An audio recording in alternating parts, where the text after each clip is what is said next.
अल्पसंख्याक विभाग आहे, जसं सामाजिक न्याय विभाग असेल, इतर मागासवर्गीय विभाग असेल, फ्रंटल आमचे ऑर्गनायझेशन दौरा त्या ठिकाणी सुरू आहे.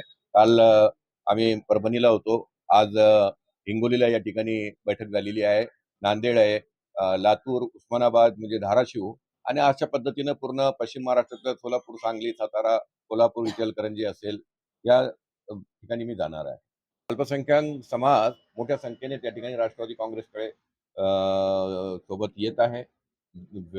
वेगवेगळ्या ठिकाणी ज्या ज्या ठिकाणी आम्ही जातो अनेक प्रवेश त्या ठिकाणी होत आहेत आणि दादा गेल्यानंतर वहिनीनं ते जबाबदारी मोठ्या ताकदीनं त्या ठिकाणी उचललेली आहे. आणि निश्चितपणाने अल्पसंख्याक विभाग हा राज्यातला एक चांगला मजबूत विभाग त्या ठिकाणी होईल राष्ट्रवादी काँग्रेस पक्षाचा.